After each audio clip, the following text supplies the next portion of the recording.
Scrivener! You find Hakon in a meat house surrounded by the other Varl. Strand is no stranger to Varl, but rarely sees this many. Hakon waves you over. Went straight for a flagon. Vognir's the one who agreed to pass up a drink. I wasn't invited to the governor's hall anyway. You've already missed the massacre. Every year I make the rounds collecting taxes. Every year it's the human settlements that give me trouble. No surprise, what this time?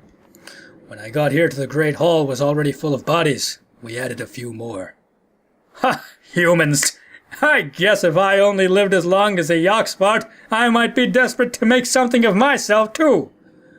It's not too late to start trying, Hakon. Hakon let slip a low chuckle. Any Varl could recount his deeds, known as he is for cutting a swathe through dredge at Vognir's side in the Second War, and regularly since then. Down here I'm a glorified bodyguard. You might just have a point. Just another reason to get back to Grofheim. Soon enough, I imagine. You drink until the meat house becomes overbearing, then step back into the cool air outside.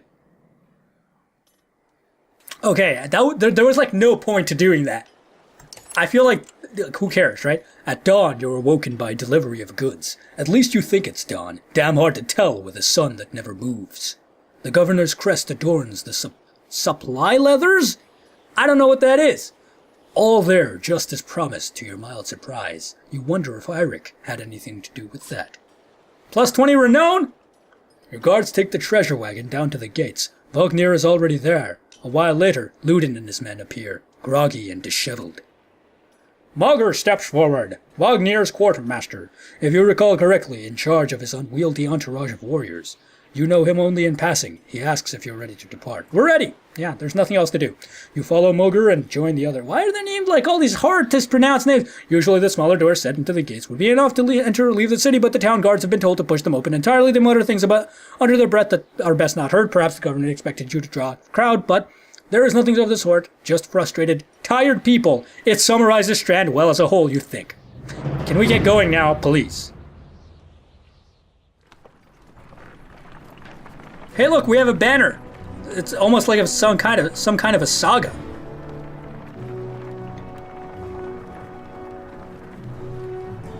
I'm just taking a drink. Don't mind me. So this is our second day of travel. The great morale. We have great morale. That is fantastic. Hopefully we can maintain that in the future, but knowing this game, probably not. At least knowing what I've heard about this game. Once again, I haven't exactly played a whole lot of it. The caravan stops for the day. A gift, says Mogr, cracking open meat casts. From our gracious friend, the governor of Strand. Hours pass with raucous laughter as the meat is passed throughout the camp. I have no idea what to do. Let's drink a little. If you go easy, you go easy. You've got nothing against a good drink, but if anyone's going to keep an eye on things, it may as well be you. The revelers eventually fall asleep without incident. Like, what's the point? Like, how does that, how much you drink, actually affect? You rise groggily. The campsite is a casualty of, it is casualty of merriment. Mogr is already kicking warriors awake when you spot Ludin stalking your direction. He sidesteps sleeping body. Better wake up, you nudge Vognir. You're needed. Ah, it's Ludin. Always a pleasure. You look well rested. Vognir releases a caged yawn and receives a hard stare in return. How long to Grofheim? Ha! We're only 2 days out of Strand, you know. Come on, I'll show you on a map. There's a lot of, like, seemingly pointless dialogue. I'm gonna be honest with you here. World map. Click and drag the map to look around. A portrait icon shows where your caravan is in the world. You can also click any location to get some history about it. I'm not gonna do that, dog. I'm not gonna do that, game. I'm not gonna do it. When you're done with the map, click the X at the bottom of the screen. Okay. Okie dokie. I guess we're, this is us. Okay, I don't care. I don't care. Like, you can actually read all this stuff. I don't want to, guys. I'm gonna be honest with you. I'm not gonna read this shit. If you want, you can do so. In your game. Because I'm not clicking all of it either. We head north, then east, past the forts. Grofheim's far from Strand, going to be a long march. You should have drank last night, Ludin. Why not take the ships to Skrimmerstead? What's the point of marching? This guy likes to complain, doesn't he? The Silverstone Bay is called that for a reason. It stays covered in ice all year. It would tear up the longships. Too bad, though. We could have shown you all the wonders of Skrimmerster. I can't pronounce it. Why didn't they just call it Skyrimstead? That would be so much easier. Anyways, a half-sunken city crawling with dredge prints, dredge and glaciers. You like glaciers? Ludin exhales through his nose, a poor disguise for his contempt. He turns and bats aside the tent flaps as he goes, barking at his company in the distance. Don't poke the anthill, Vognir. He seems no happier to be here than you. Spend a few more days with the boy, old friend. You'll be looking for a tall cliff to hop off, too. Ludin's got a shorter wick than Hakon. Thanks, Vognir. Let's get moving. Another half day to Verderfell, if we're lucky. I have no idea what this stuff means. Like, I have no idea. Camp is where you manage your caravan. During travel, you can enter camp at any time by clicking the camp button on the travel HUD. While at camp or in towns, you can upgrade your allies or equip items in the hero's tent. You can pass time by using the rest tent. Resting will improve the caravan's morale. A high morale will reduce casualties in war and affect your willpower in combat. So that's what morale does. It affects willpower. And then willpower actually has a role in combat. That makes sense. I actually really, really like that. I think that's really cool. Like, you have to manage your morale because it has a direct impact on, like, something you can actively use in combat. That's interesting. I like that. That is nice. Each passing day will use supplies, so only rest when necessary. That makes sense, too. The training tents will allow you to safely try out any characters in a mock battle. Click leave at the bottom of the campsite when you're ready to get back on the road. Alright, that makes sense. That makes sense. So you can rest here, you can train here, and you can click the hero's tent here. Also, you can, like, kind of see, like, the people and stuff. That's pretty nice. So let's go to the hero's tent and upgrade our guys. Click a unit to view stats, promote ranks, and learn about abilities. I guess we click on Genolf. Rank 1 Warhawk. And we can switch between these guys. So he's got a promotion available. Click the ability button to learn about the unit's abilities. Tempest. Oh, and then the higher levels hit more enemies. But I feel like there's diminishing returns. Because how often are you going to be surrounded by like 3 enemies or 4 enemies? Oftentimes, it's better to just have 1 rank in this type of skill. And Tempest also triggers the passive ability, which in turn causes a chain reaction of destruction if used in close quarters. What is the passive ability? Heavy impact. So hit so hard that take 1 strength damage from the shockwave any enemies adjacent to his target. That is pretty cool. Hitting a large target like Varl or Dredge, who takes up 4 tiles, can potentially cause an impact across many more victims than hitting a single square target such as human. That makes sense too. I like it. I like it a lot. That's cool. It's actually really cool. What is this? I don't know. Okay, whatever. When Ubin became Varl, King Stack's collector, he was given the entourage of bodyguards. Okay. Yeah, I don't care. There's Ludin. Like, are we just allowed to promote these guys whenever we want? There's Ludin. He's a spearmaster. What's his ability? Impale. The spearman skewers his enemy, doing normal strength damage before kicking them away. Doing knockback and causing them to bleed if they move on their next turn. A character who is bleeding will take 1 strength damage for each space they move. Okay, so skewers them and then kicks them before kicking them away, doing knockback at damage. Doing knockback and causing them to bleed if they move on their next turn. A character who is bleeding will take 1 strength damage for each space that they... That seems really good. That seems really good. Like, if you do, like, an impale and then, like, another impale or something, that could be, like, really cool. Then embolden, it makes his... Oh, and it gives 1 willpower to adjacent allies. Adjacent allies is whatever, but that's not bad. He has 0 points available. And stats, max stats is the current amount of points added to this character next to the maximum amount of points that is allowed at their current rank. Okay, that makes sense. So these are actually stats. Like, the maximum stats depends on the amount of points you give it. But this guy, you can't even give him any points, even though he's got And then Hakon doesn't have anything, and then Mogger doesn't have anything. What happened to our, what happened to our shield banger? What happened to him? What happened to our shield banger? Seriously, I was like, what the hell? Thought he was a pretty cool guy. Well, I guess we'll promote this guy. The greatest warriors on the battlefield are those who live past their first battles to start a long journey down the road. Down the path to legend. So, increase your item rank. What does that do? Oh, you can do both of those things. Okay. Are you sure you want to promote for 5 renown? Oh, and then it cost me renown to promote these guys. That is interesting. So you shouldn't just promote willy-nilly. It's better to promote like somebody who is weak to be slightly stronger than to promote somebody who is already very strong to become even stronger still. That makes sense. But for now, we will promote this guy just to see what happens. Yeah, I do want to promote him. And now we have points available. Let's see what this does. This is break, is the amount of direct damage you can naturally do to an enemy's armor. Strength is the amount of both damage and health.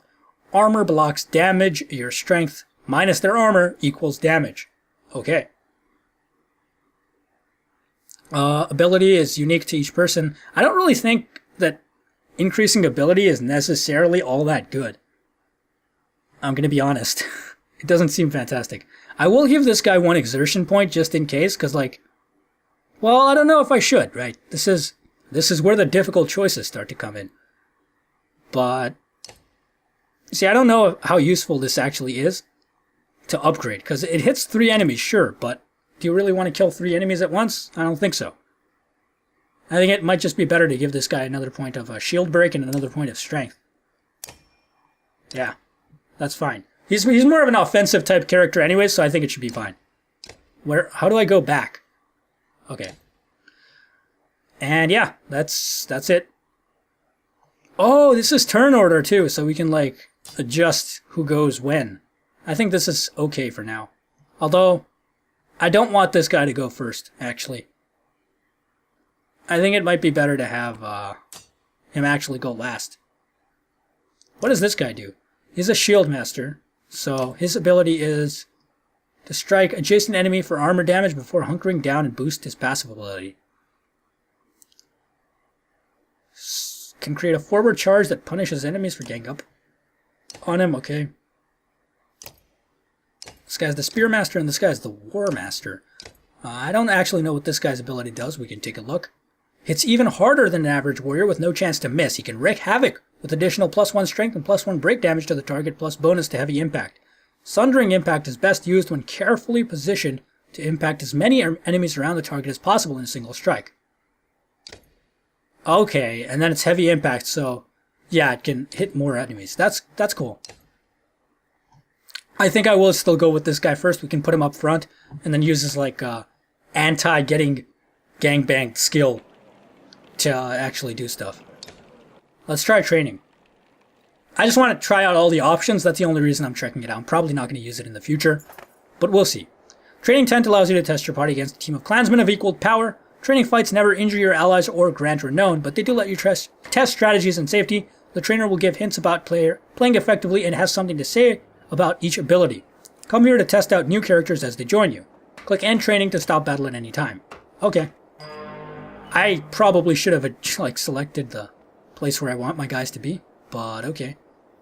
Mogger, you need to move.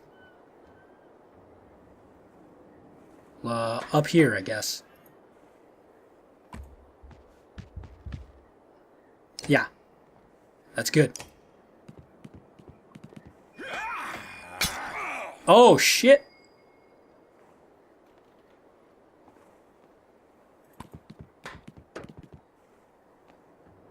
Okay.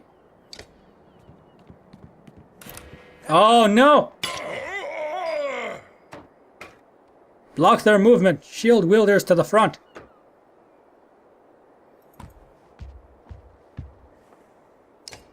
Man, like, my shield wielders are not that strong.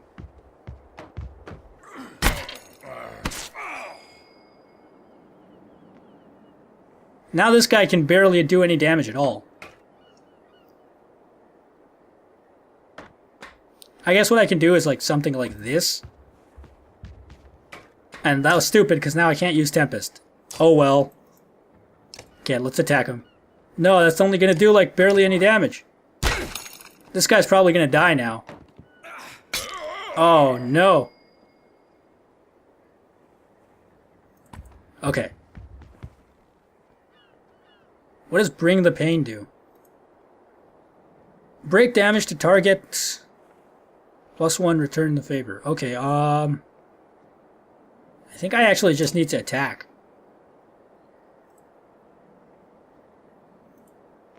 Although his attack is like so weak. Only does 1 damage. Why are these guys so strong? Oh shit. Watch the archers. The more damaged your armor, the deeper their arrows go. There are no archers here. How are these guys so fast?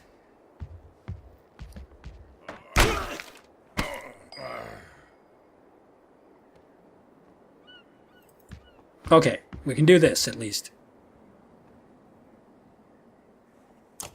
Let's do Sundering Impact.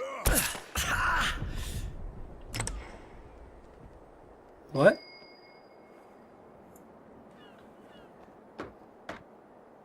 Okay, you can use Tempest, at least, and then do like 0 points of damage.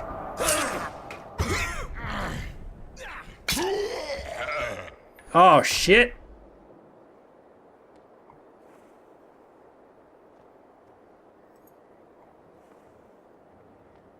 Let's do Bring the Pain. Oh, you have to select a guy? Okay.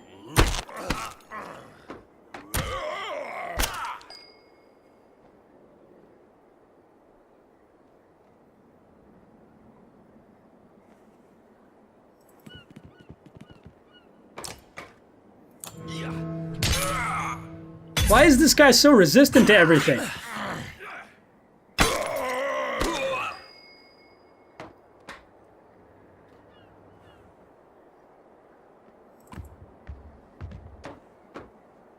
Okay, I guess we can do Sundering Impact, but it has no real use, right? We can just attack this guy's HP, and then do like 2 points, and then just kill him outright. I think that's better. Oh, shit! This guy's nearly dead. Man, we are not performing well at all. Okay. This should kill him. No? How did that not kill him? Okay, whose turn is it? This guy is this guy. So then this guy should get a turn, but I don't know if he's actually going to be able to move there. So I'm going to go ahead and kill this guy. And just by an attack. I should be able to kill him. Yeah. Okay. Now we're in pillage mode. And now we'll be able to gang up on this guy and just kill him. That should work. What does Sundering Impact do? Sundering Impact, 100% to hit, +1 strength, +1 break to target, +1 break to heavy impact. I don't know what that means, but let's use it.